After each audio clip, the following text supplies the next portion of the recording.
right, now for the reason that you're here. We are delighted to welcome Dr. Andra Gillespie, Director of the James Weldon Johnson Institute for the Study of Race and Difference at Emory University, as she presents hashtag 2024 What Happened. In addition to being Director of the James Weldon Johnson Institute, Dr. Gillespie is an Associate Professor of Political Science and Graduate Faculty of Emory Sociology, where she has taught extensively on race and politics in America, provides regular commentary to local and national news outlets, along with published editorials in local and national publications. Dr. Gillespie earned her Bachelor of Arts degree in Government and Foreign Affairs and African American Studies from the University of Virginia. She went on to earn a Master's of Arts in African American Studies and a Master of Philosophy and Political Science from Yale University, where she also earned her doctorate in 2005. So without further ado, Dr. Gillespie. Thank you so much. Thank you for having me. Really great to see everybody here. Thank you for coming out on a Friday night to talk about these really interesting times that we're in. First, I want to make sure from an audio standpoint, people in the back can hear me. Great, thank you. I want to thank everybody who helped to put this program together. So I want to start with the staff of the James Weldon Johnson Institute. So I see my Assistant Director Antonio Kyler in the back.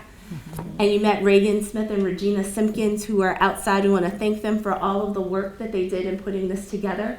We also want to thank the Political Science Department at Emory University for their co-sponsorship of this event. And want to thank everybody who's here today for being here. We want to talk about this election. We do this every 4 years. It's important to talk about election results and what this means going forward. So we're going to take a 3-week step back and kind of look at the election results as they unfolded, so that we can understand why that happens, because we think it's going to give us a blueprint for the future and going forward. So we look forward to a great discussion today. Let me introduce our speakers. I'm going to introduce them in alphabetical order, though they are not seated in alphabetical order. So to my immediate right is Dr. Nadia Brown. She's Professor of Government and the Director of Women's and Gender Studies at Georgetown University. She's the author of the award-winning book Sisters in the State House, Black Women in Legislative Decision Making. She's also the author of the award-winning book called Sister Style, The Politics of Appearance for Black Women and Elites with Danielle Lemmy. Please join me in welcoming her. On the end is Dr. Jennifer Chudy. She's Assistant Professor of Political Science and the NAFL Assistant Professor of Social Science at Wellesley College. She uses qualitative and quantitative methods to research racial attitudes, trust, and efficacy in American politics. She's the author of the book Some White Folks: The Interracial Politics of Sympathy, Suffering, and Solidarity, which was published this summer. This book expands upon her 2019 and 2021 Journal of Politics articles on white collective guilt and racial sympathy, respectively. Her research and commentary have been featured in the New York Times, the Washington Post, NPR, Vox, The Nation, Mother Jones, Salon, CBS News, and New York Magazine. In the 2022-2023 academic year, she was a visiting scholar at the Russell Sage Foundation. She earned her PhD in political science from the University of Michigan. I'll also note that Dr. Brown is a proud graduate of Howard University, and she earned her PhD at Rutgers University. Dr. Tasha Philpot, who is in the Pearls, has spent over 20 years in academia as an award-winning author, advisor, and educator. She earned her bachelor's degree in political science from Marquette University, a master of public policy, and PhD degrees from the University of Michigan. She's a professor of government at the University of Texas at Austin, where she's affiliated with the Center for African and African American Studies, the Institute for Urban Policy Research and Analysis, and the Center for Women's and Gender Studies. Her research focuses on the contributions that enable marginalized groups in American society to function in a more democratic system. Her work has been supported by the National Science Foundation and published in her discipline's top peer-reviewed journals. She's the author of 3 books. Her most recent book is called Conservative But Not Republican: The Paradox of Party Identification and Ideology Among African Americans. And last but not least is Dr. Sara Sadhwani. She's assistant professor of politics, specializing in Asian American and Latino voting behavior, elections, interest groups, and representation at Pomona College in California. Her research has been published in peer-reviewed journals such as Political Behavior, PS, Political Science and Politics, the California Journal of Politics and Policy, as well as the Journal of Race, Ethnicity, and Politics. And her analysis of elections has been featured in the Washington Post, Vox, the LA Times, and the NPR affiliate KCRW in Los Angeles. Her dissertation identified variations in voting behavior between Asian Americans and Latinos and was supported by a fellowship from the John Randolph and Dora Haynes Foundation.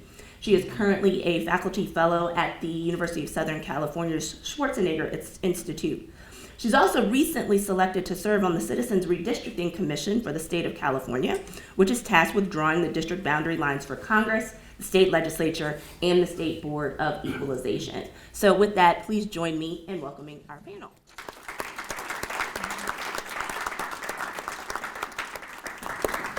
All right, so this question is for anybody, so feel free to jump in. Was there anything that surprised you at all about the results of the election? Is this on? No. Yeah. Oh, well, I was surprised at how fast we knew the election results. I was gearing up to not know who would win for several days later. And so that was my biggest surprise. Mm-hmm. I think it's already on. Yeah. I think I was most surprised that Trump won and by how much he did. You know, for me, I all of the above, right? I completely agree with both of you. But for me, one of the things that really stood out was the amount of split ticket voting. I think that for Democrats, so much of their strategy had been down ballot candidates, places like Arizona, where Democrats won seats in the Senate, but the state went to Trump, where abortion was on the ballot, but the state still went to Trump despite passing these measures that are very much associated with the Democratic Party. So I would say split ticket voting really stood out for me as one of the major surprises of this election. I was surprised that not only did Trump win the White House, but the Republicans captured the Senate and now we know House as well. So I want to dig deeper into some of these surprising findings. Given the polls, they were close, and so it was certainly possible. We knew that Harris could eke out a victory. We knew that Trump could win the majority of the battleground states and win in the Electoral College. Given Trump's prior voting behavior, or as a prior electoral history, like never having won a popular vote before, it was somewhat of a surprise that not only did he win the Electoral College, but that he also won the popular vote. How do you explain that? I don't know. I mean, so this is putting on my political science hat and being detached and not as emotional to looking at this and more sober-minded. But I don't think it was so much of a surprise that he won the popular vote and the Electoral College this time around. If we look around how other Western democracies voted, so other Western democracies have voted in, since the pandemic, have voted in authoritarian or more right-wing governments, largely due to just the populist unsatisfaction with the economy. And so we see that this happened in Italy. Germany right now is going to have another election. Sweden, this will probably happen in Canada next year. It's just the incumbents had such a hard time in any Western democracy holding on. So again, being more sober-minded and someone who's stepping outside of herself, this maps, right? This really, really tracks, and it puts a I think should help us to think about why are we so consumed with American exceptionalism to think that we wouldn't have gone the way that other Western democracies have. I mean, yes, Trump is a unique candidate in and of itself, and it's not to say that these other Western democracies had better candidates that were less Trumpian than Trump. But, right, but at the heart of this, I think this goes to Sarah's point about the split ticket ballots, is that incumbents lost, overall, but voters would be satisfied with their local party or voting their conscience on policies at the local level. But at the national level, right, voters were just really unhappy with the party in power. Mm-hmm. Yeah. I'll just add on to that, because I completely agree with you, Nadia. I think one of the surprising pieces of all of this was Trump making inroads in urban areas. So often we think of urban areas as these centers of Democratic voters, and usually that is the case. I'll say, coming from Los Angeles, even in Los Angeles County, and I'm giving the caveat because we're still counting our ballots, but if you're following any of the really close races, some of them still have not been called. But places in the city of Los Angeles, in Latino neighborhoods, in Asian American neighborhoods, we are seeing precincts that went to Trump that have never gone red before. So when you map out precincts in Los Angeles County, typically it's pretty much all blue south of the mountains. You definitely see these little pockets of red. Now, we don't know yet. Is it that people changed their mind, that they voted Democrat in 2020 and switched and voted differently in 2024? Or is it perhaps some sort of turnout effect? Maybe people that voted Democrat in the past stayed home. They didn't like their options for whatever reason. So I think there's still plenty of unpacking to do, but even in very blue places like Los Angeles, we see that Trump has certainly made inroads, and I think we have to further assess that. In Los Angeles, I'll just add, local politics I think matters a whole lot, and it was on the minds of voters. Most likely for the presidential ballot as well. One of the biggest issues in Los Angeles County right now is homelessness and crime. And in 2020, we really rode the wave of criminal justice reforms and enacting very progressive reforms, but also electing a very progressive district attorney who 4 years later has now been voted out of office. The state of California has rolled back many of our criminal justice reforms. So the state itself has kind of taken this more centrist view, which we see these little inklings in urban areas. And I think that was a really interesting thing that Trump kind of brought into. Does anyone else want to speak to sort of this idea that so not just that Trump won more votes, but that also he improved his performance in unexpected places? So on election night, my friends were looking, of course, I'm from Virginia, but, and we all went to school there, and they were like, oh my gosh, Virginia's too close. And it was like, calm down, Richmond isn't there yet. Right. But people were looking at the margin in Virginia. They were looking at the margin in New Jersey. They were looking at Trump doing better in Brooklyn. Yeah. Right. Then he, then he's done. And so he's getting more votes in places where you don't expect him to be getting more votes. That's right. I mean, if you look at the map of the United States, the New York Times has this great map of all these arrows that the arrows are red if those areas move to the right, and the arrows are blue if those areas move to the left, and it's a sea of red, the entire country. Urban areas that we've mentioned, but also rural areas too, moved more into the Republican camp this election. And some of the commentary I've read, and I think a lot of us would say the good data has yet to really be collected and analyzed, so we're trying to make our best guesses based on the data that we have. But suggest there may be some low propensity voters. That means folks who don't kind of reliably show up to vote, and they showed up, and that kind of gave Trump this popular vote boost that I think many of us were surprised to see. So I think looking at that New York Times map is really astonishing, because it is, the whole country is red arrows, and maybe just one or two small pockets of blue in an otherwise sea of red. So, the other surprising finding, of course, was Trump's improved margins amongst communities of color. The biggest surprise was amongst Latino voters, especially Latino men. So, Sara, I'll start with you. How do you explain this? And in the context of gains in prior election cycles, is this a realignment, or is this kind of an isolated incident and we might be looking towards something different in 28?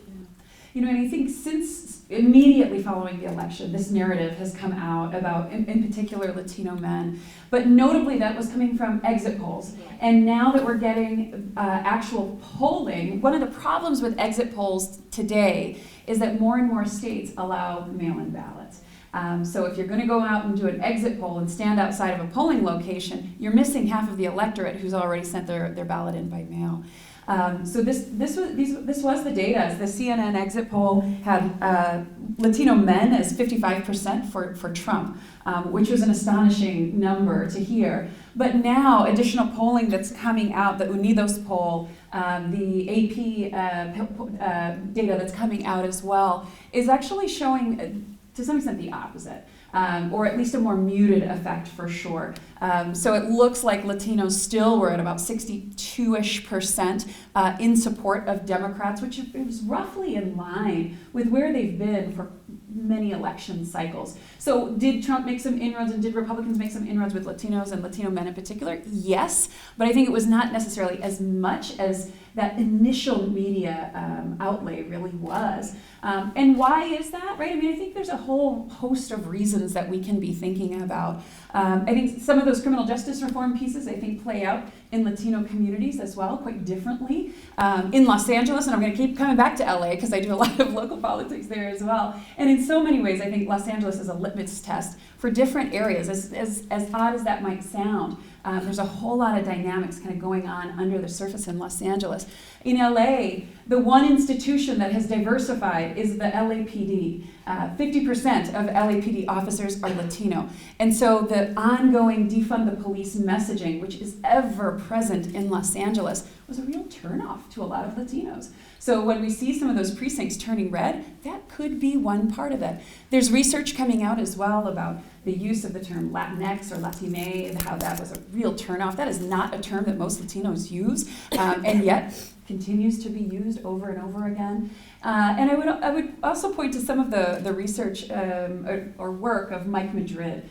He's a Republican strategist, Latino strategist in particular. However, he largely left the Republican Party and is one of the founders of the Lincoln Project. But he's been talking about this rightward shift amongst Latinos for quite some time. That culturally, that there's a clear affinity for more conservative politics if Republicans can go out and do that work, if they can go and connect with those voters. And so we can see in this election, some of that was happening, but perhaps not to the degree that has kind of been put out there in the media.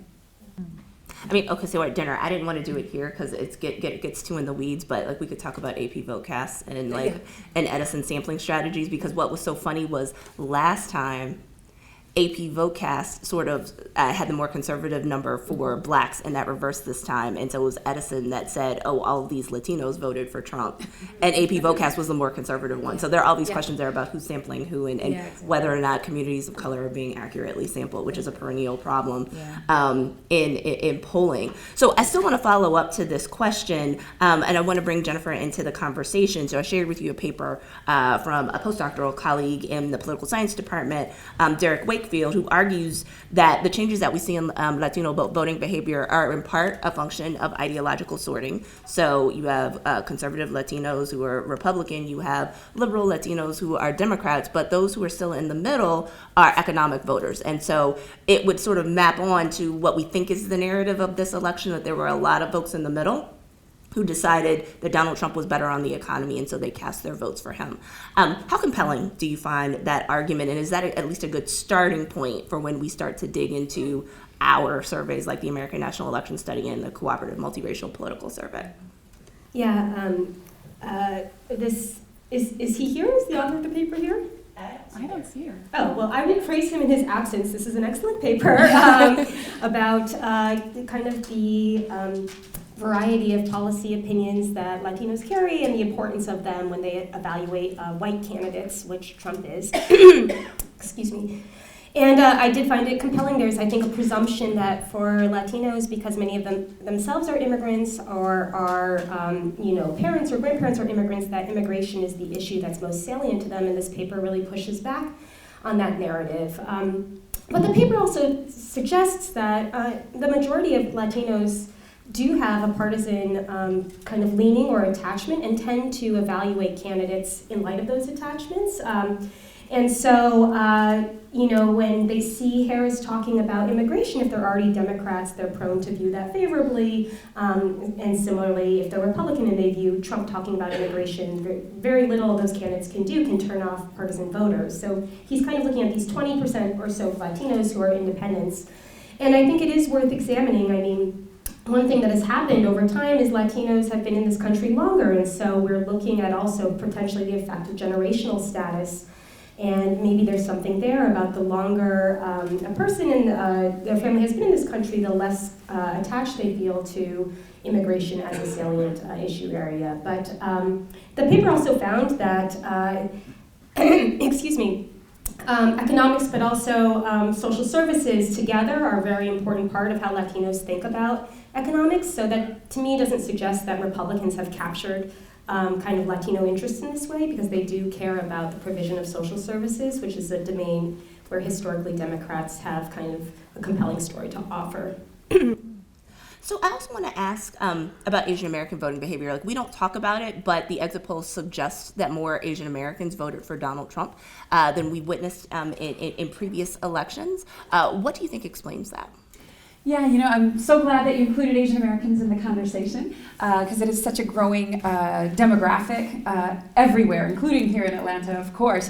As a part of AAPI data, we're regularly surveying Asian Americans, and I think largely we found consistency prior to the election as well as after the election. The majority still went to Kamala Harris.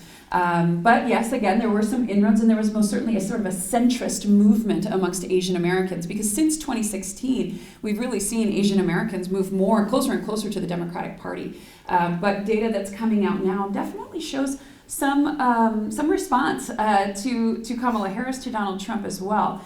Just prior to the election, a survey of Asian Americans that we did, asking them, what is it about these candidates is interesting to you? And what was notable was Kamala Harris's race and her identity as an Asian American, as a South Asian, as an Indian American, was actually not of much concern to Asian American voters. We would often expect that people would feel a certain sort of affinity to her because of her identity as a South Asian. But we didn't find that was a strong or compelling reason for them. And instead, we actually found that gender was a more compelling reason for many Asian Americans, and in particular Asian American women. So in that regard, we were seeing signs of a real gender gap, even amongst Asian Americans, and we saw that also amongst many other demographic groups. I'll say amongst Asian Americans, they've had a whole lot of wins this election season. Notably in New Jersey, they have a Senator, Andy Kim, who's going to the Senate. In Virginia, Subramanian, I was blanking on his name. And then now it looks like two more candidates from Orange County, California as well. Dave Min has claimed a victory, replacing Katie Porter in Congress. And there is an incredibly tight race in Orange County. I've been enthralled by it because, having served on the redistricting commission, I helped to draw this district. It is one of the most competitive districts in the country, and was a race between a Korean American Republican incumbent and a Vietnamese American Democrat. And if you know anything about Asian American politics, Vietnamese Americans are typically Republicans, the vast majority.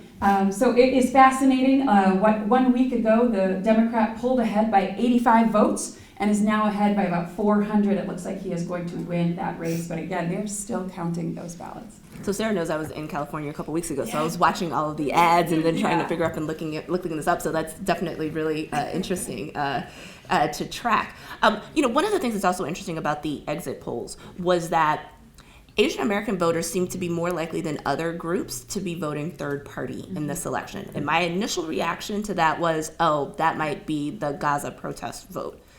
Is my intuition correct? I think that's right. So even prior to the election, we had done a survey through AAPI data, which does national surveys. You can check us out online. We have all sorts of data on Asian Americans. So back in July, we already saw, prior to Kamala Harris becoming the nominee, really low approval ratings for the Democrats and for Joe Biden. So in some regards, we already had people saying that they were interested in voting third party. Most certainly in some of the exit polling, ALDEF, the Asian American Legal Defense and Education Fund, runs a national exit poll specifically of Asian Americans. And really fascinating findings, particularly coming from Michigan, where there are large South Asian and Arab American populations. And there, a host of people voted for third parties. Those exit polls showed only 43% voted for Kamala Harris, and I think only 25-ish for Donald Trump, suggesting that the rest either did not vote at the top of the ticket but showed up to vote further down ballot, or voted third parties. Indeed.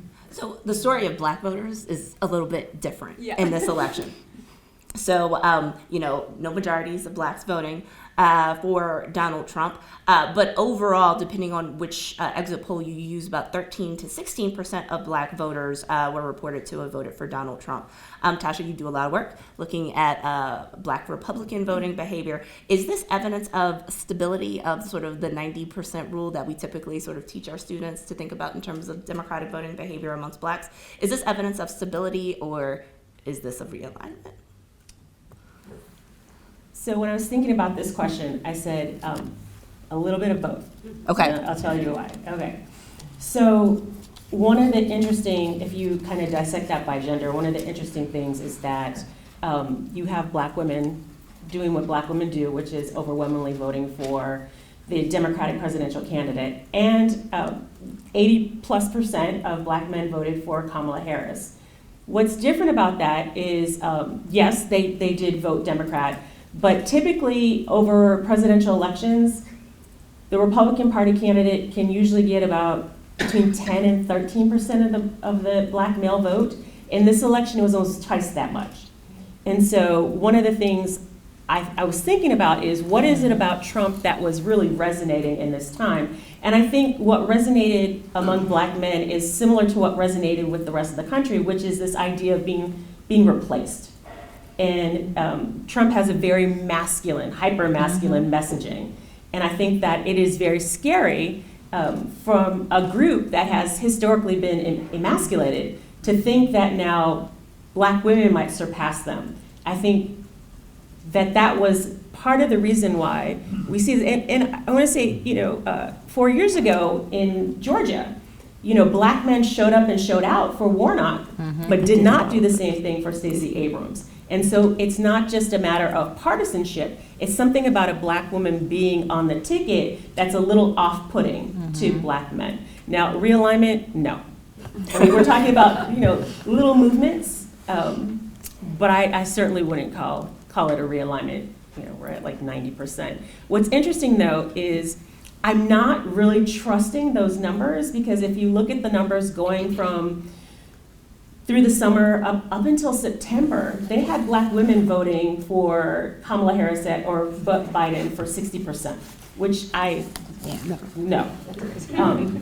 It just wasn't going to happen. They're like, no, all the polls say that. I'm like, I don't care what the polls said. We met, and we know that is not the case. But I think it was the ends were so tiny at that point. Yeah. But that kind of begs the question of, where were you polling? Well, I mean, the end sizes were ridiculous. I mean, we talked about this at Duke over the summer. I was just like, I'm tired of people telling me about these polls with 200 black people, and you're making all of these conjectures. I was like, that's a plus or minus 8. Who cares? Let's move on. Let's move on. Nadia, I want to bring you into this discussion. So Tasha's already mentioned black men voted more Republican in 2024 than in 2020. And surprise, the gender gap has been in the black community for a long period of time. So my students are in the front. We wrote this paper where we show this. So can you explain the origins of the gender gap and why, contrary to popular opinion, black people are just not immune from this gender gap? Yes. So political scientists started paying attention to the gender gap, which is just the difference between how men and women vote. around 1980, where there was a larger split because really what happened was men were voting for Ronald Reagan at higher rates than were women, and political scientists paid attention to this. But colleagues, Jane Judd and Natalie Mazalka, have shown through looking at the American National Election Survey that started taking data in 1948, that there's always been, right, a gender gap. The part that we missed as political scientists by just looking at gender was that actually the gender gap is a racialized gap. And so when women were able to vote, and when women of color were able to vote, they tended to vote Democratic, and that offset the number of white women that were moving rather to the right or just not casting as many ballots initially as often for Democrats. And so it was the Voting Rights Act, it was the McCarran-Walter Immigration Act, right? Places, so you're seeing, again, women of color having access to the ballot, whether they were, United States citizens, or the influx of migrants that were coming from to the United States from places that were non-majority white. And when they got to the United States, they felt that the Democratic Party was the best party for them. And so the piece that I mentioned earlier by Jane and Natalie showed that since 1948, right, white women have been these consistent voters for Republicans, so it shouldn't have been a surprise that Hillary Clinton didn't win in 2016. But now fast forward to 2024, we could ask ourselves a new set of questions, right? So we talked about the differences about how men and women are voting, but we can think about this as a collective. Is the United States ready for a woman president? Are voters of various ethnicities ready to vote for a woman president? And some of that has to do with how gendered socialization happens within gendered communities. And I think that part has not been expressed as much by just looking at the raw numbers or these flawed as they are exit polls. So for black men to vote high for Kamala Harris, again, not as high as they did for Warnock, but way higher than every demographic of men voted, right? Black men showed up for Kamala Harris. It goes back to gendered socialization, right? You would be hard pressed to find a black man who has grown up and been socialized in the United States that does not believe that black women are capable leaders. They can have a lot of other thoughts, right? But seeing black women in their day-to-day has led them to believe that black women are capable to do X, Y, or Z, right? To be president might be one of them. Right, and this is kind of a shortcut into Angela Davis's race, class, sex, right? And really explaining because during enslavement, right, there weren't really distinct gendered norms between black labor, and their socialization of gender differences really comes into play post-Reconstruction. That still was kind of ebbing and flowing around racial hierarchies and economic precarity. But with all that said, right, black men recognize that black women are capable because they have seen black women in their day-to-day lives, whether as their mothers, their aunties, their grandmothers, who have worked a job, who have had to deal with racism in ways that were a little different from them, but similarly based.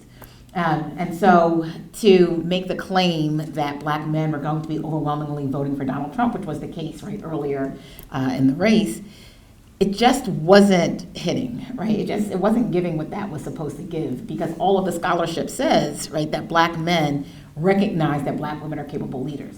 Now, this could be a different conversation around other communities that are socialized differently, that have expectations of women and women's capabilities as leaders. But that wasn't the case here. Yeah. So, Tasha, in part because we've been friends for years and I've certainly followed your work. Your first book reminded me to pay attention to, I think it was that Tuesday night of the 2004 Republican National Convention, the one that had Colin Powell, Rod Page, Erica Harold, so Black People Night at the RNC. Yeah. And your argument that efforts like that sent out the optics that the Republicans were trying to do better on race and care more about black people. Were there specific outreach efforts to reach out to black men that maybe sort of contribute to this? And then also, if you can help me think through the Donald Trump having been name checked in all kinds of like hip hop lyrics as sort of like the signifier of status and financial success and how that could be relevant. Because I've just been working in my head, how do I operationalize that? And I still don't know yet, but I figured you might know. I have thoughts about that one, though. Well, Tasha first, go to outreach. Yeah. I didn't really see any specific outreach. I mean, I live in Texas, so my political messaging was going to be a lot different than the rest of the world. My sense is that the messaging wasn't necessarily for Black people or even Black men, that it was about masculinity. So in our state, in Texas, one of the biggest issues was trans rights. And so all of the messaging from Ted Cruz was about, boys playing girls' sports and boys using girls' bathrooms. And I think that touches back on what I mentioned before, is this idea of this invasion, right? That you're having men invade spaces that don't belong to them, women forgetting where their spaces are, with reproductive rights and this idea that at the end of the day, it's about the uterus and, sorry. No, I'm just sorry. Right, again, all the messaging for gender, especially in Texas, came down to what women are allowed to do. And apparently what we're allowed to do is have babies. And so I think that was, tapping back into the traditional gender norms. And I think that Black men have always witnessed women in the trenches doing the work. But, historically, women have not been at the forefront, leading the way. We've led the way, right. But we haven't been named as leaders. Yeah. Nadia, you were going. Oh, yeah, so this is a paper that's currently under review at a journal that you may or may not edit. Right, so my graduate students and I have a paper that's looking at the 2020 campaign messaging of Black Republican men and women and Democratic men and women. And what we see in the campaign messaging for Black men Republicans are they're leaning in hard on Donald Trump as a cultural icon, and particularly Black men of the hip hop generation, right? And so this goes back to Donald Trump being on the cover of The Source or XXL, him living this over the top, gaudy, bodacious lifestyle with the gold toilets and the beautiful women.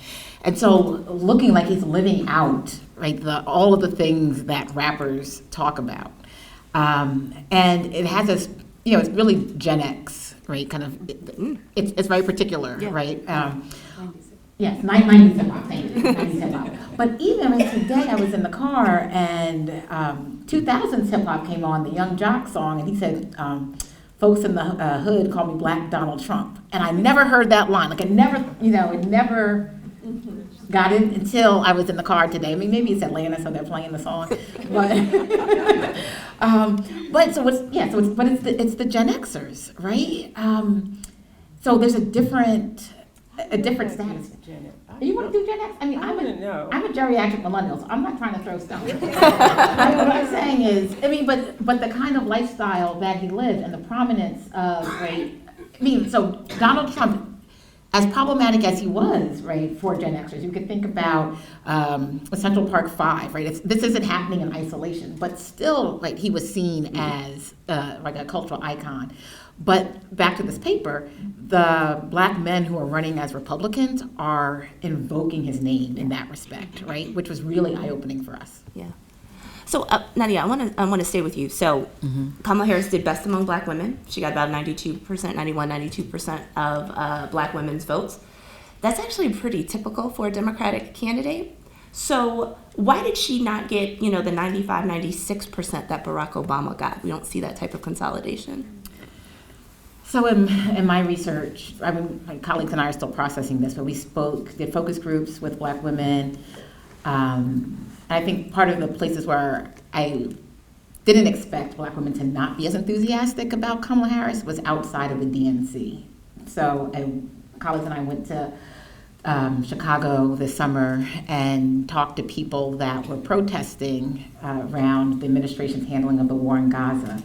And a lot of these women were Black women. And the connections that they were making is that Chicago and Gaza aren't that different, right? And if you could think about the geopolitics of what poverty and white settler colonialism and what this does to Black women who are the keepers of communities, it wasn't so far-fetched to see it. And so when I asked questions about their enthusiasm to vote for what could be the first multi-ethnic Black woman for president, they're like, yeah, that's not it for me, right? And the more that, the first time I heard this really in depth at the DNC, I continued to hear it over in the subsequent focus groups that we held. And what it reminded me of is how Black women in United States politics have always had a universalist and a global sense and orientation of politics. So we can think about women like Mary McLeod Bethune, who advised, or it was the Black Kitchen Cabinet that advised Roosevelt, right through Eleanor Roosevelt, and then to President Roosevelt. But at this point, right, Black women are moving outside of the U.S. and are saying if the U.S. is going to be this beacon of democracy, we have to live it. And so what are we saying to South Africa? What are we saying, right, to other countries that want to model democracy after ours during, the war, or the leading up to then would be the post-war period, but during the World War II? It's not that different, right? And so the lessons that we can learn from the past, I feel like are ever present today. Mm-hmm. So she didn't get that many votes, and I think it has a lot to do with Black women not seeing much of a difference between her. One of my participants said, "What's the difference of voting for her and Trump? They're both going to be the war criminal in chief." Did not anticipate that. And she also said, I'm going to let the aunties have Kamala. They're going to have their day with her, right? Like she was not someone that younger Black women were excited to vote for. Food for thought. I want to shift gears and talk a little bit about white voters. So their voting patterns didn't change much over the course of the cycle, except for turning out at higher rates or being a higher proportion of the electorate. So we've been used to seeing whites becoming a shrinking portion of the population as America's population diversifies. That was reversed in this election cycle. But in general, if we just look at sort of the proportion of white voters who are voting Democratic and Republican, it's about the same as it's been in previous election cycles. So how would you explain this? So I'll start with Jennifer. Yeah, so according to some exit polls, with all the caveats that we should be skeptical of exit polls, Trump's base was about 86% white in 2020 and about 85% in 2024, so that is a lot of stability. And the common thread I see there is in both elections, Donald Trump was a Republican, and many white people, actually the majority of white people, are Republicans, and so the same party identification that led them to support him in 2020 was probably the main contributing factor to what led them to support him again in 2024. So, sometimes when I teach this, my students are shocked. Oh, but he said this, he's done this. This is kind of the remarkable strength of party identification for many people. Like, it doesn't matter what he says. If you have a strong identification as a Republican, you will still support who the Republicans nominate for president. In this case, in 2020 and 2024.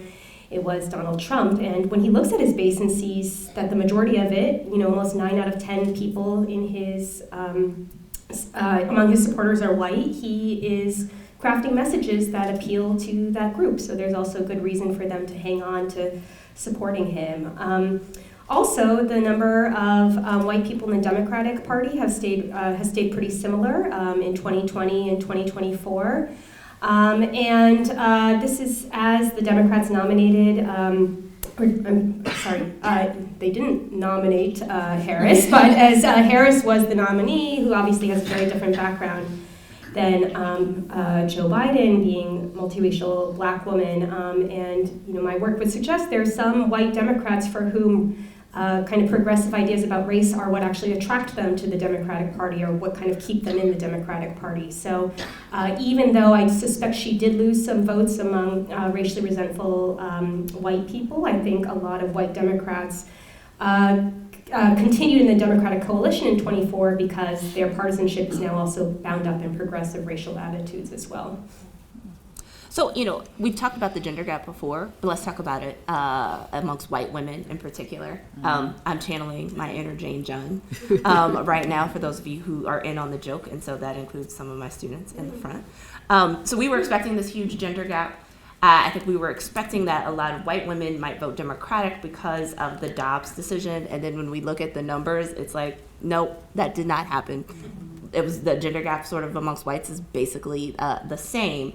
So I'd like for Nadia and Jennifer to kind of start us off here. Why do you still see huge gender gaps, double-digit gender gaps within the Black and the Latino community, but like we don't see the exact same thing, and we see what looks like stasis in terms of the gender gap among whites? So I feel like white women as a wily creature in the wild, right? Like if you're like trying to get into the mindset of why would a group of people vote against their interests in some ways, right? So if interests are only based on gender, that is also, like, it's a misnomer to think that all women care about reproductive health as the chief reason that brings them to the ballot box. But rather, right, other studies or scholarship has shown that for white women outside of gender, there are a host of other more politically salient issues that they care about. Like other groups, not as dissimilar, but I think the point that most scholars came to this with curiosity is it seems as if white women are voting against their interests because they're overly simplified. And so some of the scholarship that tries to explain this has found, well, white women, when they are young, particularly middle-class white women who have gone to college, tend to be Democrats that live in the cities, and then something happens and they become this swing voter and they're likely to turn to Republicans. And so what happens in that time? So colleagues like Chris Stout and his co-authors find that white women, more so than Latinas and Black women, are more likely to change their partisanship to that of their husbands, and it's a bigger shift, right? And particularly for Black women, if 90% of Black women are voting for the Democratic candidate and around like 85% of Black men are voting for the Democratic candidate, it's also not much there. But for white women, being married is a way that we see it increased in Republican voting. Another scholarship has shown that rural white women feel extremely disconnected from the Democratic Party, and so back to this divide between cities and urban areas. But white women, I think maybe what you say, it all goes back to the uterus, right? Like, I never heard that before. This is Texas, but have these very traditional views of what womanhood is, and the questions around gender, at least in how we think about it as political science, aren't as tied to biology, right? They're tied to political socialization, like cultural norms, and not this, genetic, biological stances on gender. Uterus, yes.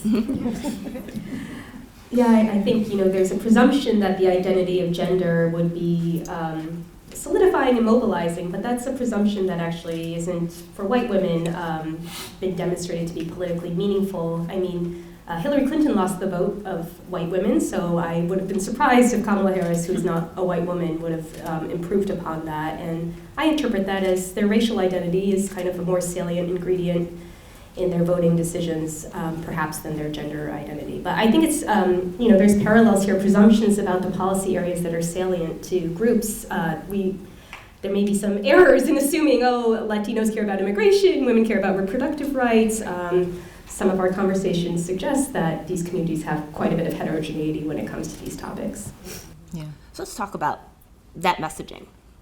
And so what stood out to you are some of the most prominent messages of this cycle, particularly as it relates to identity, race, gender, class, sexuality? Anybody can go. Okay. I would say identity politics in a way that tapped into white identity. Okay. Can you give me an example? Sort of like what I said before, this idea that you're going to be replaced. Like they're coming here, they're coming for your jobs, right? They're coming for your daughters. And patriotism and redefining American, well, not really redefining it, but really hitting home that the idea of American is white, right? So you love your country and you want this to thrive, and the only way to do that is to keep it white. And I think that really resonated. If I think about, oh my gosh, I went on a cruise to Alaska this summer. Highly recommend, by the way. And it was during the first debate, and so not a lot of people had Biden stuff on, but the MAGA people were out in full force, and they articulated that it is about, homesteading. It's about claiming their space in this country, and that everyone who's not them don't have a legitimate claim to being in the country. Interesting. And we're stuck on a cruise. It was an open bar. So. Okay. Yes. Okay. I was say that so directly. Usually there's a little social desirability. You don't always say that out loud. I would just add to this conversation, immigration was chief among the messaging, particularly of Donald Trump. In fact, prior to primary debates and all, immigration wasn't even a top issue. But as he talked about it more and more and more, it became that top issue. Not only amongst Republicans, but also amongst Democrats as well. He made it a salient issue because he knows it is a divisive issue. And so I think it absolutely taps into so many of the racial tropes. I actually am really curious to hear your thoughts on this. As ridiculous of a thing that he had said about quote unquote black jobs, I'm so curious about thoughts on how that actually fell in the black community, because ultimately what he was attempting to say is immigrants are taking your jobs, right? And I'm just curious if that builds some sort of additional wedge between black and brown communities. Certainly there have always been some wedges. There's not perfect solidarity between them, but so much work has been done, and. There were memes galore about his use of this term, but at the same time, I think when you put something like that out there, it does paint a picture in people's minds and can stoke fears that might be lingering for a lot of folks. I think, just based on my prior research, that messaging really wasn't for black people. No. It was, I'm an all-out racist, but look, I have my blacks, and they think about the same things you do, so vote for me, because it's not as bad as what people say. And that was my impression. And maybe because we live in an echo chamber, we were like, the black job I have is the one I have, and the one I'm keeping, and we're not afraid of immigration. And I mean, it got to, I wouldn't say my favorite, but one of the most interesting of the Texas ads that ran was the combination of everything, where if Kamala Harris was elected, then she would, instead of putting illegal immigrants, well, not the illegals in jail, she would give them sex change operations with taxpayer dollars. Oh. Yeah. Yep. Fun messages. It's so much fun in Texas, as it always is. Oh, did y'all have other memorable? Oh, I'm so, yeah. And so as a response to, for that ad, painted a picture in my brain, I think about Niambi Carter's work that explains, right, kind of how, I think why the memes became funny for black communities is because black Americans, as Niambi argues, are aware of white supremacy and white supremacist tactics, right? So this isn't a ploy for black people, it's a ploy for white people who Trump is dog whistling to, right? And so what Niambi argues is that black people are aware that the system isn't set up for them, right? And so rather than being upset at immigrants that are coming in taking jobs, it's why do I have to fight for such meager earnings in a subhuman existence of economic precarity. And I'm upset about that. And I understand that my place is at the bottom of this because of our racial hierarchy. I mean, and I think I would probably like add to that her interpretation is that when we find that blacks express anti-immigrant points of view, right? Somebody like Trump interprets that as, oh, you agree with me. It was like, oh yeah, no. This is, they might be using some of the same words, but they mean something entirely different because of this. So it's a much more nuance. And I'm not sure Trump got the nuance, which is why everybody busted out laughing with black jobs. No nuance. Yeah. So let's stick with the discussion about immigration. You kind of have spoken to this already, Sara, and Jennifer, please feel free to jump in. We shouldn't assume, especially given the salience of immigration as an issue, that Latino or even Asian American voters recoil from campaign appeals that appeal to cracking down on immigrants. So help us understand who is most likely to recoil from that and who would actually embrace that and actually be willing to side with Trump on that. Yeah, I agree with Tasha that I don't think those claims are being made to speak to immigrant communities. I think they're done predominantly for his white supporters. Again, if he looks out at his base, almost 9 in 10 out of 10 of his supporters are white, so I think he thinks about them a lot.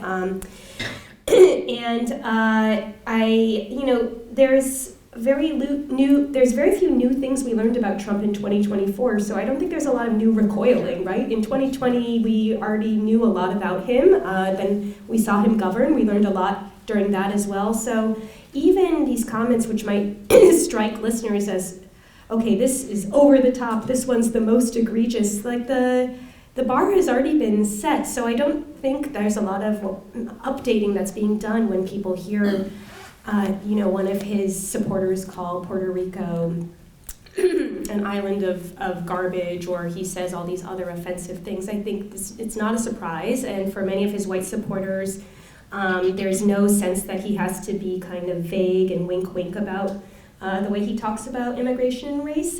He won't lose their support kind of because of the power of partisanship and his appeals to white identity when he does so. So I think the people who recoil are maybe people who've been recoiling for the last, how many years have we known him now? But I think people, I've heard, when I think about the white people who support him, I'm like, I don't like how he says it, but, I'm going to support him anyway. So nothing he says is going to be kind of beyond the pale at this point. We already have a lot of information about him. So I think primarily this is just to kind of solidify his base of white supporters, which he needs to be electorally successful.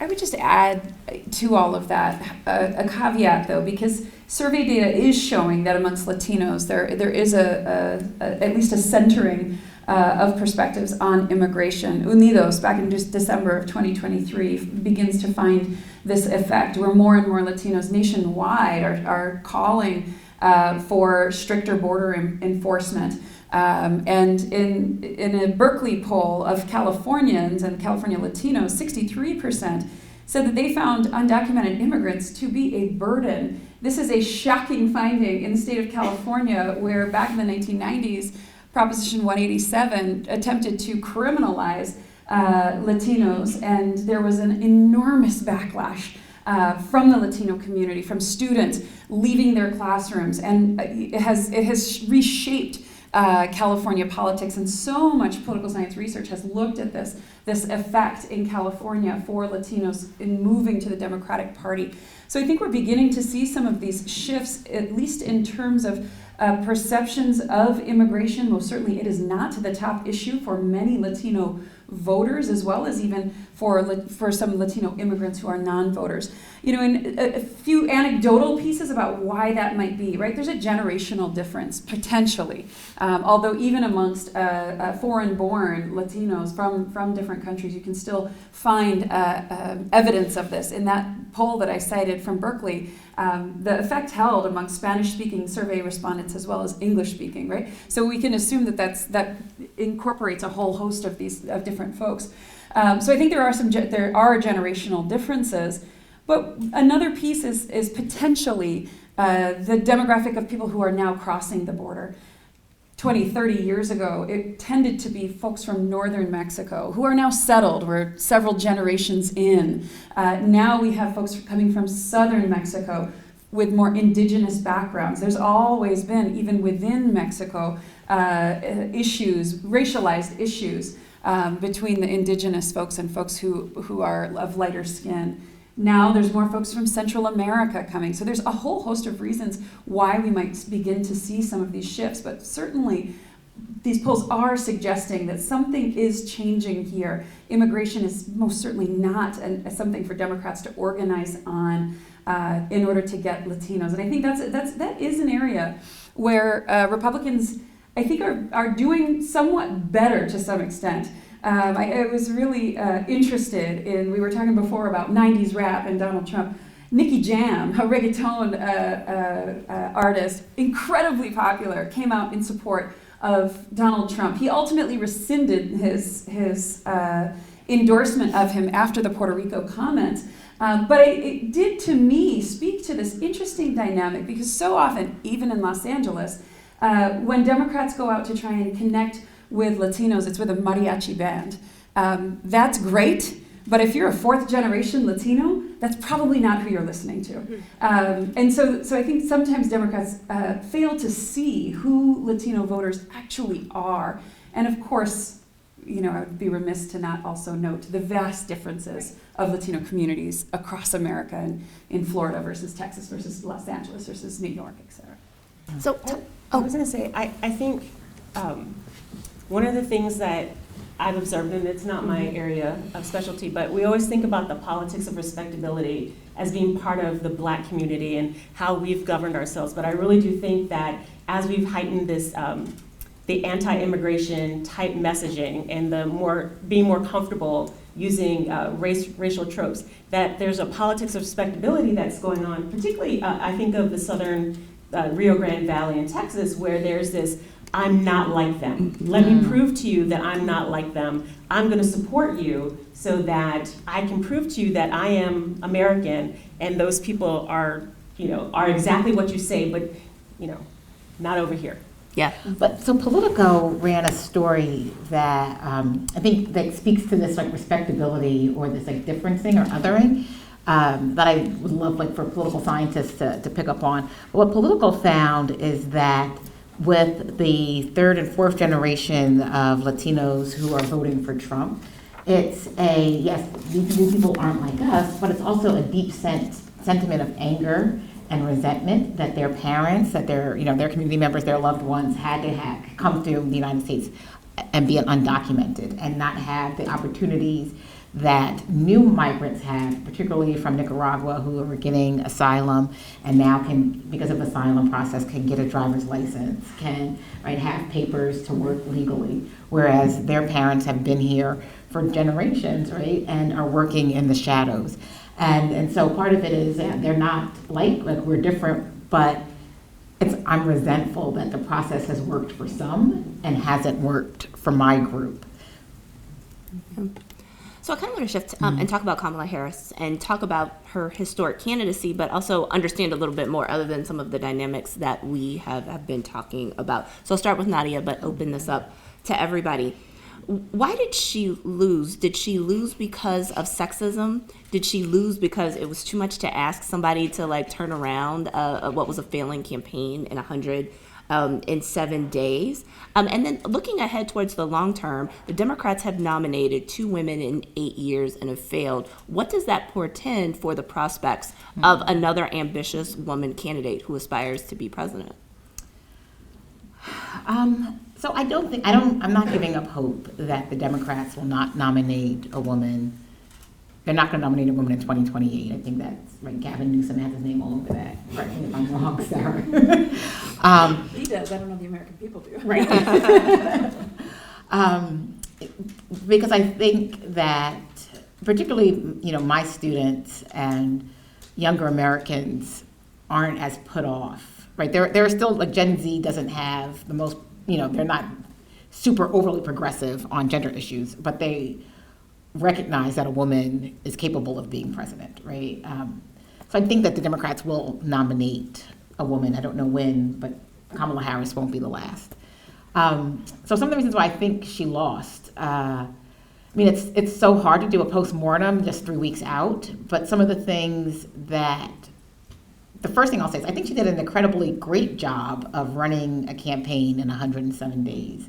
And so to put this into perspective for my students, right, say our Kamala Harris ran a campaign for president in 15 weeks. Our semesters at Georgetown are 16 weeks, right? And so as hard as you think you are working at the end of the semester to turn in this final, you didn't run for president, right? And so she did an amazing job by motivating people and making more people enthusiastic about the possibility of seeing someone like her and with a progressive message to be at the top of the ticket.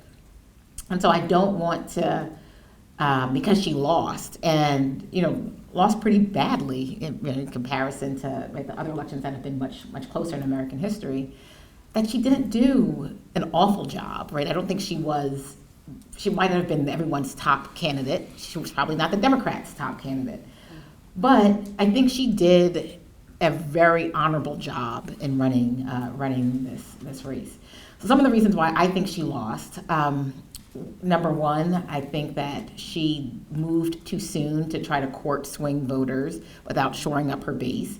And so, right, having a talk show with Liz Cheney doesn't do much if you haven't gone, shaking hands, kissed babies, and done all the talking to in communities of color that were supposed to be your base.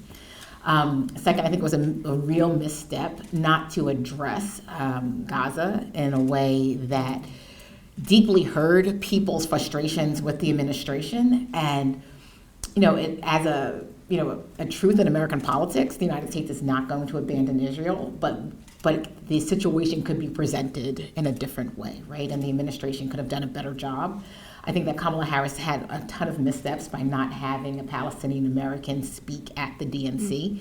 And so while I was there in Chicago, that was the buzz the first night, was that the campaign was in communication with Rashida Tlaib, that really left. Now, we know that in hindsight. But then the night afterwards, the rumor started that Beyonce was coming, and then we all forgot about having a Palestinian American, right, at the DNC.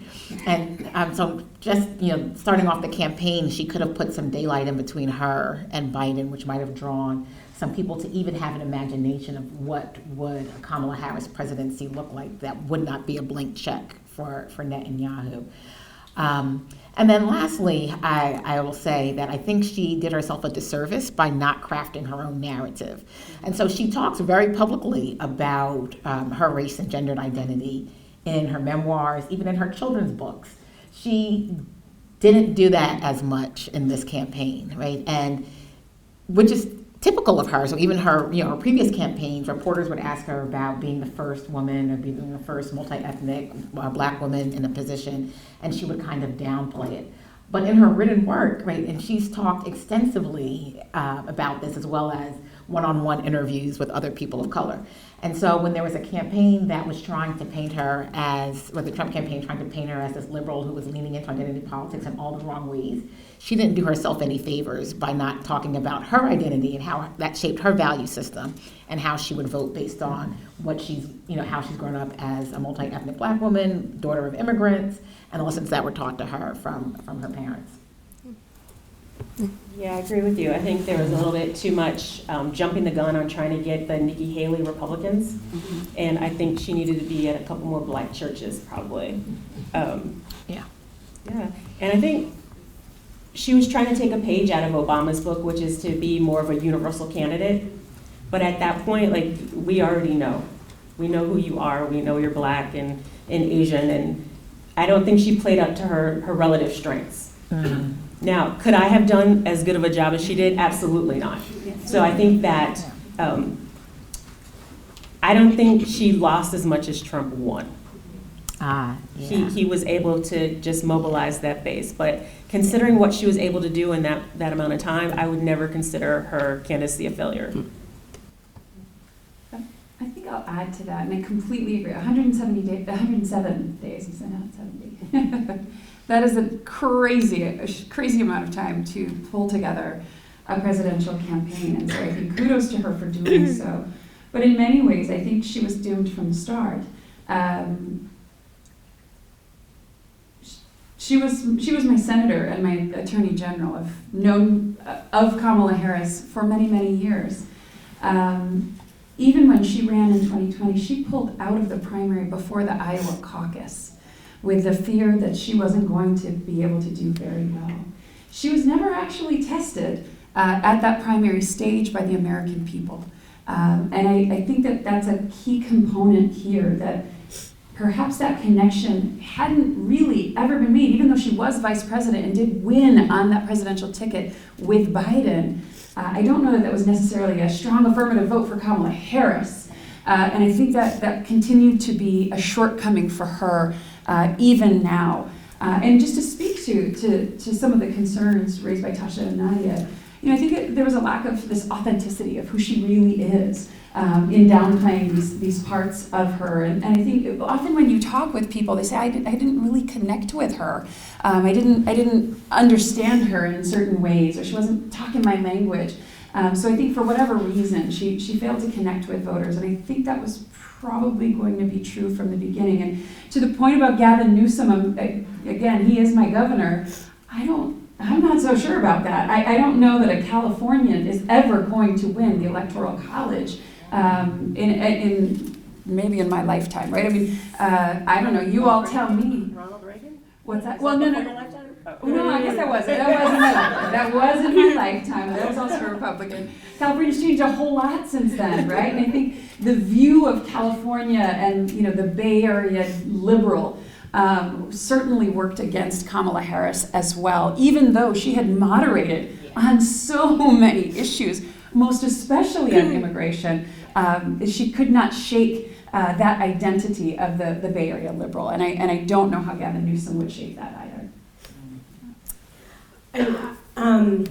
I think her campaign did an amazing job. If you look at the states, the swing states where she invested a lot of time, you do see there was a payoff to that. I mean, she didn't win them, but she did capture a very healthy percentage of votes where she devoted her efforts. She wasn't going to Illinois, she wasn't going to California, she wasn't going to New York, and those are places where she lost, but places where she invested time in trying to garner support.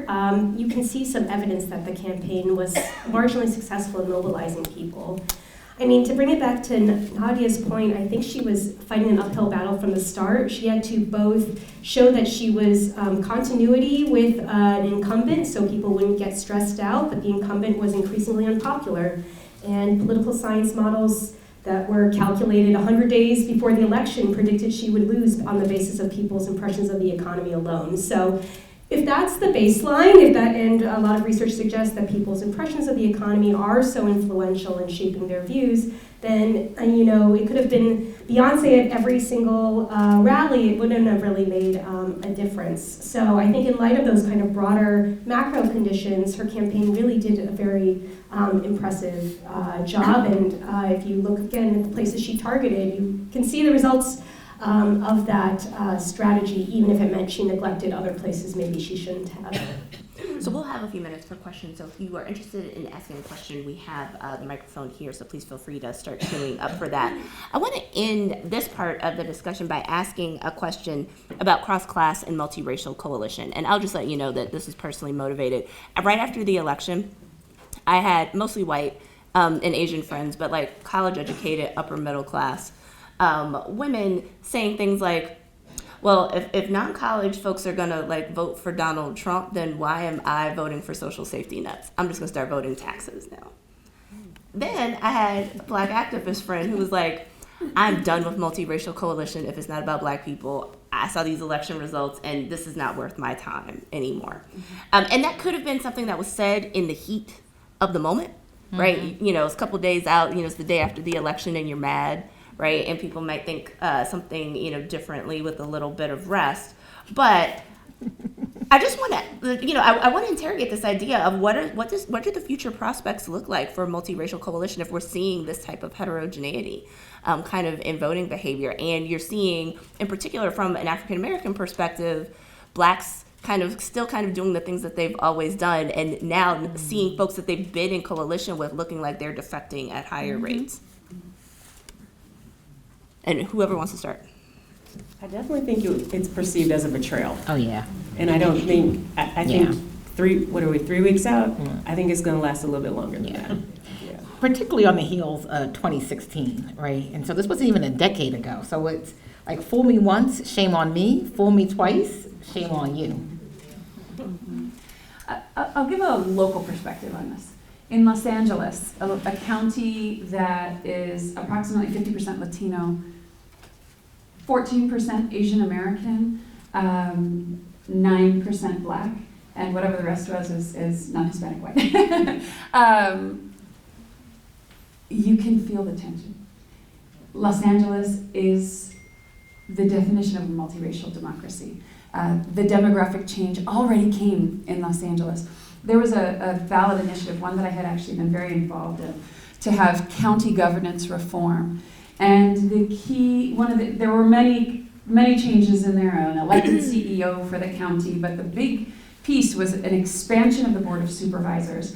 And it was a fascinating race because it led to some unorthodox coalitions and real tension between communities of color, Latinos and Asian Americans in particular, saying we do not have representation on a board of 5 supervisors that are allocating $45 billion for a county of 14 million people. Asian Americans have never had representation. And from the Black community, they actually came out in opposition to this measure, because the fear was, we have 1 seat, 1 out of 5. Our voice is strong, and with more seats, our voice will still be there, but it will be weakened. And so I think we're seeing this pulling apart of these multiracial coalitions on these very localized issues, and certainly that trickles up to the national politics scene as well. I think there's this presumption that for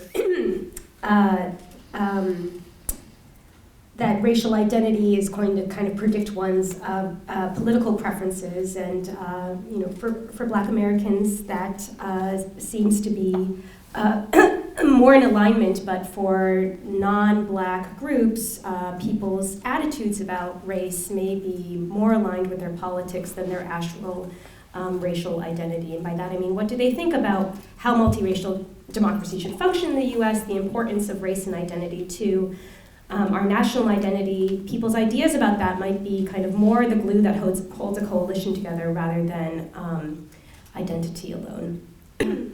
Well, we've asked enough questions. I wanted to open it up to the audience. I know many of you, but when you come up, could you please introduce yourself? Stu Cohen is my name, and I really appreciated the nuances and the very complicated things that went down. And I think you're right that since 2016 things haven't changed much. Rhetoric by Trump exponentially went up in strategic ways. But I want to go from rhetoric to act. I naively assumed that January 6th would make a difference. Yeah. Why, on these various ethnic, diverse, racial groups, why didn't it make a difference? That's a very good question. I do not have an answer.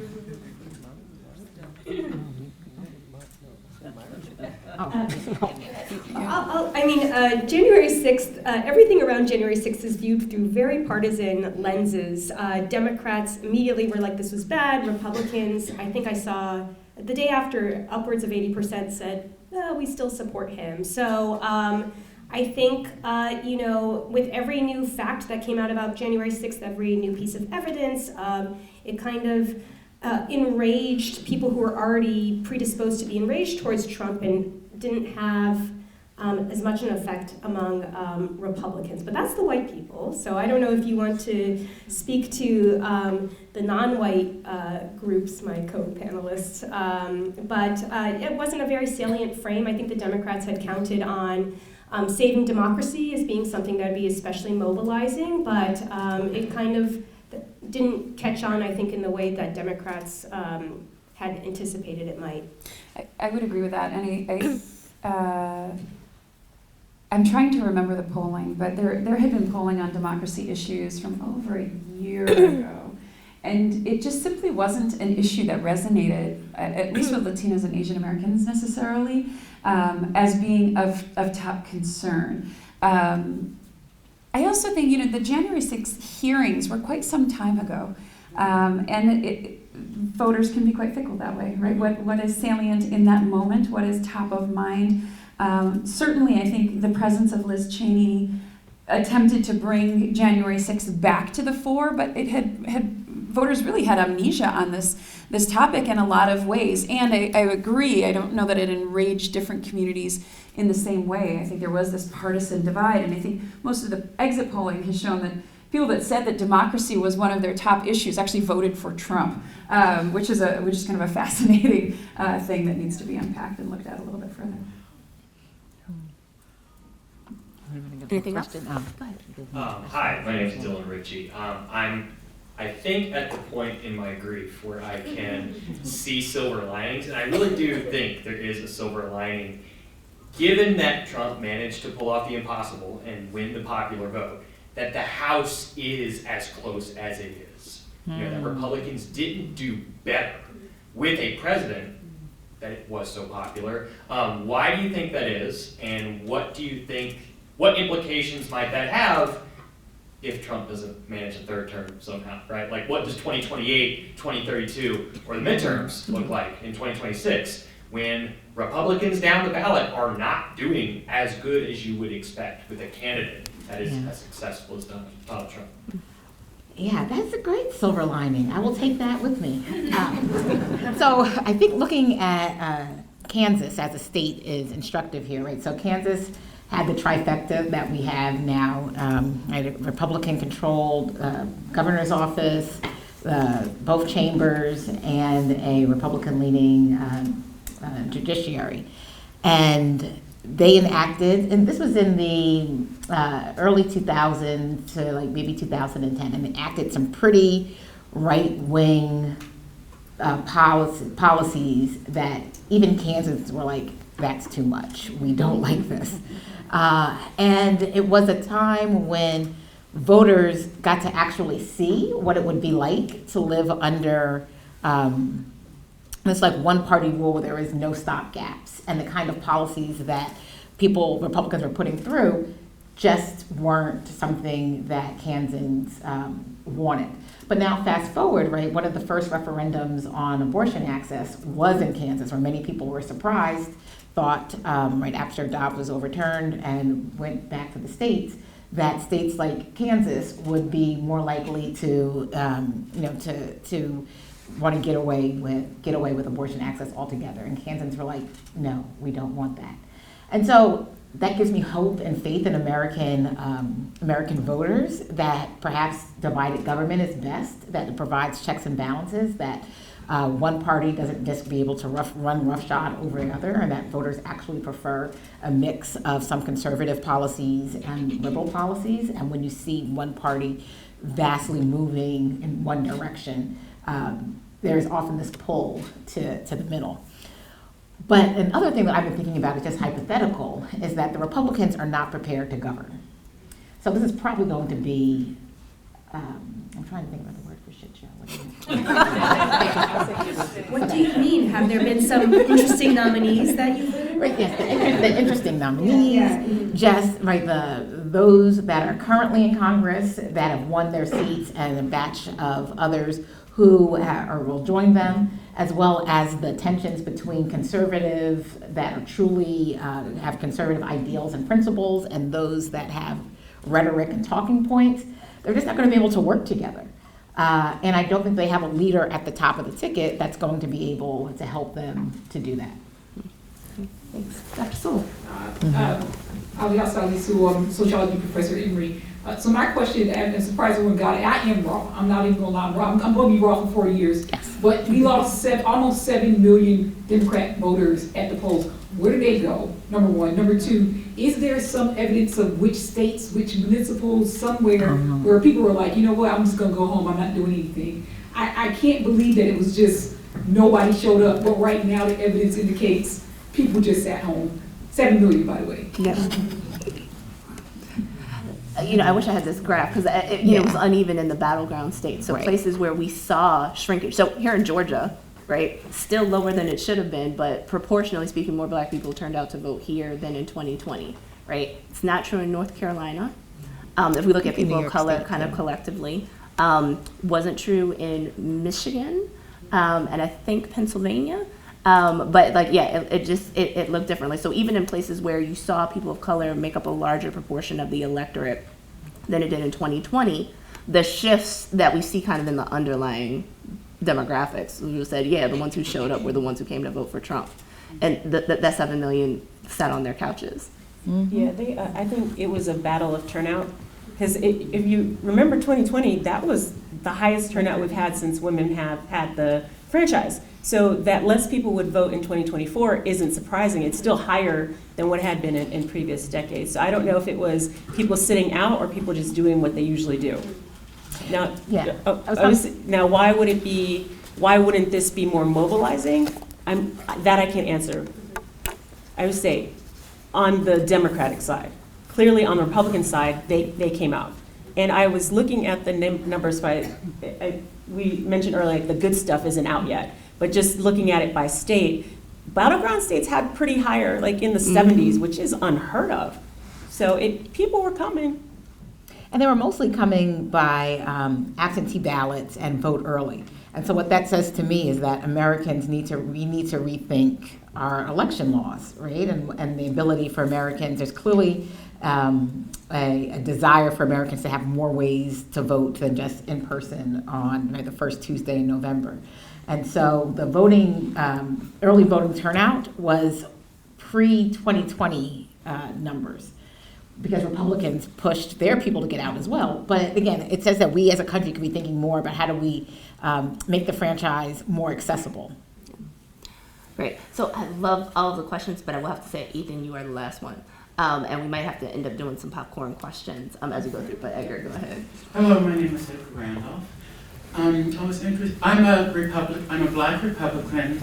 I'm not a crazy black Republican. I voted for Harris, I voted for Biden, and I voted for Clinton.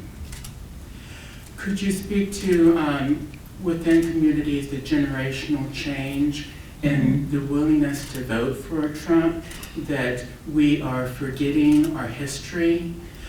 Second and third generation Latinos may not remember what their parents went through.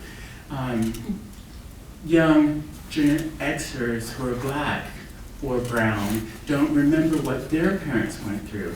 And women are just learning now what their mothers and grandmothers went through.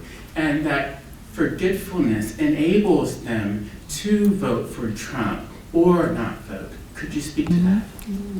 That you've voted for, I think that's very interesting. But in terms of, I think it's hard to disentangle our young people this way because they're young right now, and by the time, if we fast forward 20 years, they will change kind of in the ways that Nadia talked about white women changing. Or is there just something about this moment where amnesia is kind of happening broadly, and that is something that's kind of hard to parse out with what's going on. But Sara also spoke to, there might be something to this generational dimension of when the experience of immigration is not as fresh because now you're looking back, your great-great-grandparents did it. Maybe it's unreasonable to expect that would be a consideration kind of at the top of your mind. But it was interesting you said that's also true of first-generation immigrants as well. So I don't know. The young people, they baffle me when they're in the classroom telling me things. So I am sorry I don't have answers to this. But I wasn't quick to respond because I thought it was a very thought-provoking question for me, and I'm not sure if it's that people completely forget. That might be a part of it, for sure. But I do also think that there's an acculturation that goes on as well during this time period, a settling in of communities and of families. So often, people will ask, especially in this conversation that has taken root about Latino men, how could Latino men vote against their interests? And my response is, how do we know that they didn't vote for their interests, right? Who says that their interests are going to be met by the Democratic Party necessarily? If the economy, if kitchen table issues are their main interests, then maybe they were voting for their interests. 2 years ago in the 2022 election, I wrote with my colleague Michael Mendez, who's a scholar of public policy at UC Irvine and studies climate justice. We examined the use of the abortion messaging for Latinos. And the prevailing wisdom was Latinos really care about abortion. And when we look closer at the data, they did care about abortion, but they cared about climate change at the exact same rate. So we recently conducted a survey and found that Latinos and Asian Americans are the most likely to experience the effects of climate change, whether they're living in places with extreme heat or on coastlines that are dissolving. These are issues for them, but I don't know that Democrats are necessarily always speaking to the right issues when we're talking to folks. So I definitely think there's a generational effect going on. I don't know if it's amnesia about their own history. It could be. I think that's absolutely right, but I don't have any evidence of that per se. But it feels right to me. George Wurtzel, I'm interested in the terminology that you used. One of you at the beginning said you were surprised at how that Trump won by as much as he did. So in a conversation with like this in a group yesterday, where Trump won a mandate and won all the swing states. If you look at the percentage of the popular vote, he's right at 50%. Not a mandate. Yeah. No. Well, go ahead. I was gonna say amen. Yeah, I think the reason why he says it's a mandate is that it wasn't ambiguous. He won the popular vote. He won, he won the Electoral College. So there's no ambiguity about it. But like people claim mandates all the time. George W. Bush said the exact same thing when he won both in 2004 because of the murkiness. Trump also claims that he won in 2020. Right. I mean, there's that part too. But like this time, it was like everybody said it. They all said it on Tuesday night. So therefore, I'm going to do this. And how he's a narcissist. Yes, and how he's interpreting that. I mean, he's interpreting that as I get to do what I want, right? And then I think the debate is, if he starts deporting people first, and they were like, "No, we wanted egg prices to be lower," right? Then a vote is a blunt object. It doesn't communicate very much in terms of detail, in terms of like why people voted for a myriad reasons, and he's now going to do what he wants to do with that, even if that wasn't what you wanted him to do, which is kind of like the big takeaway. Go ahead. Hi, my name's Sondy Yoder, and I'm just curious about your understanding of what medias different demographic groups are using. We've had such a fracturing of the media ecosystem. We talk parallel universes, we're not hearing each other. What do you envision in the future for an ability to message that overcomes biases in the media, inability to talk about policy, running as a horse race, he said, "You're not black, what do you think about this?" That kind of portrayal. I'll say we're doing what we've always done. We're lazy thinkers. It's not like we know less about policy than we did, 10, 15 years ago. It's just that we have 3 channels. And other, UHA, like, PBS. That I do.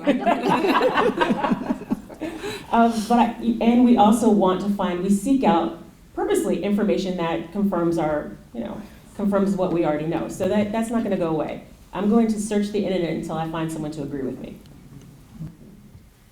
I'd just also add to that podcast.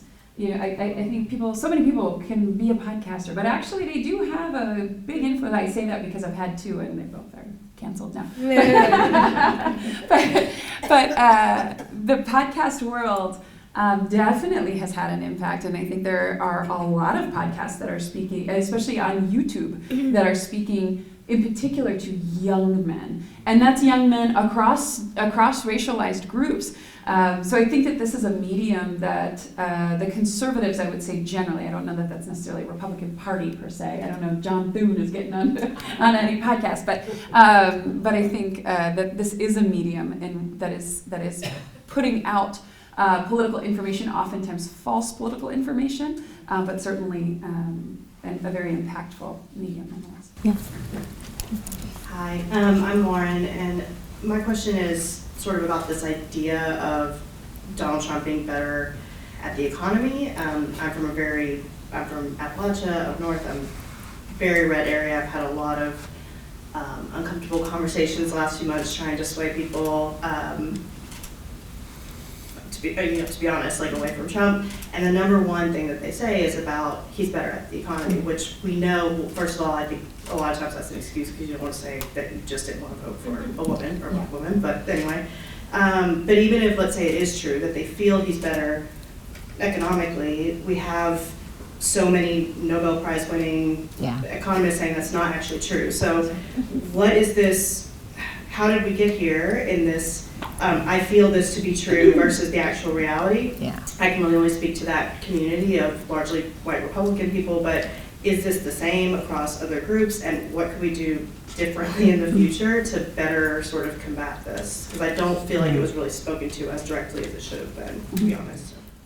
Yeah, so I could speak to this in two ways. The first is like gendered stereotyping, that the economy is a masculine issue, and voters tend to believe that the Republican Party, which has been masculinized, the Democratic Party, which has been feminized, for a host of reasons, and I can talk more if you'd like to know more political sciencey. But the short end of the stick is, right, and having a man say, I'm better at the economy, just hits for people, right? It's because of the stereotypes that people believe that men are better at handling money and finances than women. And so when the economy is down, Republicans get the advantage, right? Because they think that they're going to be able to be the ones that come in and fix it, even when they're not, right? And so when the economy is doing well, Democrats are still stereotyped as, because of the way that voters hold these gendered stereotypes, that the economy is not as doing as well, or could be better if there were a Republican in charge. Yeah, I honestly don't think it's the economy. I think that was an excuse.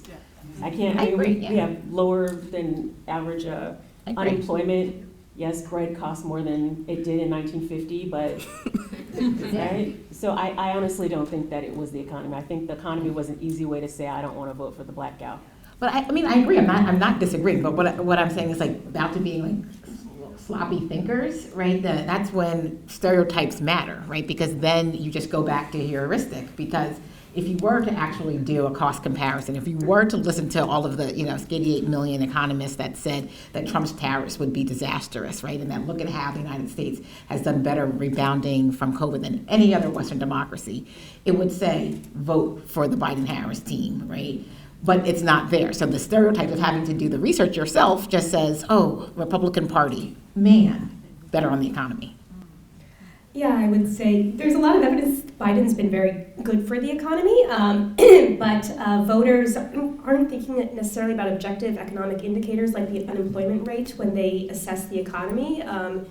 Another way you can think about the economy is, how am I doing now compared to how I was doing 4 years ago? I don't feel good, therefore the economy is bad. And so, and under that explanation, you can hide from actually articulating. I had a cold last week, but I'm pulling it together today. You can hide more nefarious thoughts from this. The economy, it sounds like a very smart and cognitive way to talk about politics, but politics is very emotional, and people don't want to often air that when they give their reasons for doing things. So, to your relatives, if you want, you can be like, here are many charts about the economy, but that would not persuade them, because it's not about objective economic indicators, it's about feelings and the stereotypes that get kind of wrapped up in those. 4 years ago, November, we were stuck in our house. Hi, I'm Marissa, and I was really curious to parse apart sort of what's going on with white voters. I know that they look numbers-wise like they've sort of stayed the same, but my anecdotal experience, I'm a white woman living in Texas, and I've had a lot of friends who were very anti-Trump for the past 8 years, who have at dinner parties kind of been like, I voted for him. And the reasons that have been given are, I'm Jewish, I think the taxing unrealized capital gains is ridiculous, or just like tax policy in general. The health stuff, like RFK Jr. is a hero for all of these people. He's going to take the fluoride out of our water, and fluoride causes like hormonal. I mean, I've got like doctors sending me articles about how fluoride is dangerous for us. So like and just, I'm not sure where they're getting their information, but that has really shaken me the most, is that friends and people that I associate with a lot, and who I have in previous years had conversations where, you know, he's horrible, and like people that I think are good people have done a 180, and I know that his base, I know what his base says, and I know that they are, like, there's a bunch of racist people that really do think immigrants are coming to take our jobs and blah, blah, blah. But I'm having the experience of having friends turn around. And so I'm curious, like, is that a big enough sample size? Like, Jewish people, small group, but like, is that a big enough sample size where all of a sudden we're seeing, do we know the numbers of people who used to not vote for him that now, even if the numbers look the same on the outside, like have changed? Heterogeneity within white Yeah, people. we don't know whether. So I can. Oh, you do have. Yeah, I mean the Jewish numbers. So Edison polls, it was 81% Harris. Yeah, we showed up. So yeah, I mean it looked the same, you know. So like there wasn't there. I mean there sure margin change, and certainly like the Republican Jewish Committee certainly, you know, was out, you know, in force, but it didn't look like it had an effect. So this is just like a weird thing happening in my. Maybe. Were they Democrats before? What? Were they Democrats before? Yes, and they're all still Democrats. Well, I guess, are a lot of your friends young? Like, I'm 40. They're all. Oh, okay. They're all around this age. Okay. So, I mean, there's some, you know, I would say maybe people who are first-time voters, maybe there might be some shifting around. But I think, they're like college-educated doctors, lawyers, business people who have always been, like, it's very upsetting for me. But I don't know. I if you don't have any. yeah, I think you've assembled an unusual representation of white people in your dinner parties. If you look at the white vote, it hasn't, like the people who are Republican, Obama really shook out a lot of white people who were like, oh, I'm not really comfortable being a Democrat anymore. So this kind of started 2012-ish, 2016, these white people who had racially resentful ideas about, particularly about race, began their drift into the Republican Party then. But I mean, some of this requires the data that we're all like hoping is going to answer our questions. Have y'all heard of the wellness to white supremacy pipeline? Wellness to white supremacy. Yes. Yeah, a lot of bomb groups. Like Yeah. So they start with like they're putting preservatives in our food, and RFK is going to fix that. And I feel like the algorithms slowly move people to the right. And White suburban I women. know no one in this room knows me, but like I have great friends who are. I think it's hard for all of us, if we're honest, to really parse apart like what is true out there and what like all the information we're fed. And so I don't know. I'm just not having the experience. It's very upsetting. It's very isolating. I have no data evidence of this, but as I look at all of these polls, both prior and now these ones coming out after, they clearly don't match the exit polls. And we talked already about the concerns of exit polls, but I also have to wonder about social desirability bias, right? Like to what extent, Like the Bradley. right, exactly, to what extent are, like your friends, right, saying kind of under their breath, I voted for Trump, telling a pollster that actually I voted for Kamala Harris, even though they didn't. I don't know, that can't be quantified. It's almost impossible. That you have to go out and do the more qualitative work in order to get a read of that.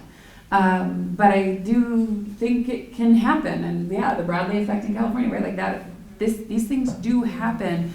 And I don't want to go out putting out rumors, the surveys are all wrong, that I have no evidence of that. But there is a mismatch between the surveys, both before and after the survey, after the election, and those exit polls. Yeah, thank you. Ethan. Hi, I'm Ethan. I'm a first year at Emory. My question is, I think Dr. Brown, you previously mentioned that one of the reasons why Harris lost in this election was that she didn't sort of craft her own narrative and talk about her identity and upbringing, sort of running like a deracialized campaign. Given the major pushback we're seeing from not just the right wing and the Republicans, but also moderates and independents against sort of like identity politics, but also like not just in race and gender, but obviously LGBT issues and trans issues. Do you think that Democrats should continue to lean into this strategy of, or idea of employing identity politics, or should they mimic what Republicans have successfully done in the past couple of years, which is to appeal, like more populist appeals, more appeals to economic anxieties? I just want to know what your thoughts are on this. I mean, so the expert on deracialized campaigns is... He's my student. Of course, you know he asked that question for a reason. No, I mean, I don't think that's the way to win for Democrats, is to lean in to be more like Republicans. I think for Democrats to win, they need to be clear on who they are and lean into that. And if this means that they are going to lose for a generation, right? Like LBJ said, right, when he signed the Voting Rights Act, right, that we are just going to lose the South for a generation. And I know what this is, but this is the right thing to do. And I think what's missing is that just, stand 10 toes down on it. Like, this is what I believe, these are my values, and I'm not going to, go back and forth on what that is. And I think that what drew people in to Democrats, or what the messaging was right, we want to be as inclusive as possible and really think about identity politics through a lens of how do we remedy systemic inequities, right? So not necessarily is it important that you are Black or trans or right from Appalachia. What's important is what are the structures that animate your lives that make those identities important.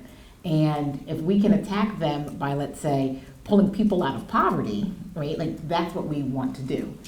And I think that was the message that we saw when Republicans had their postmortem, right, and wanted to be the big tent party, and they tried to find ways to be more inclusive. I think as the Democrats are going to do their postmortem, I think they have to get clear on what their values are. And identity politics, not for the sake of identity politics, right, but for the sake of leaning into your values of saying, America can be better, right? Like, America is formed as an experiment in democracy that was never a full democracy, right? When it was only available for white propertied men.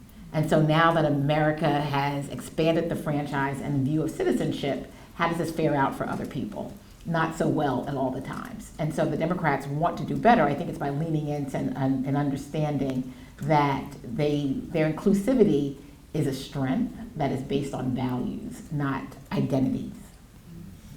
I agree, and I think at this point they have nothing to lose. They tried this other approach. They lost the presidency, the House, and the Senate. So why not shake it up and try something new? Great. So I want to thank y'all for being here. Thank you for all of your questions. Thank you for listening. Thank you for supporting the work of the James Weldon Johnson Institute. If you are interested in the books of our authors, there are QR codes outside that will actually lead you to links where you can purchase some of their books. And this is not the only program that we do. We run a weekly speaker series called the Race and Difference Colloquium Session. We meet Mondays at noon at Woodruff Library in the Jones Room, and we have lunch, so we hope that you can come and join us at one of those events in the future. So please join me in thanking this wonderful panel.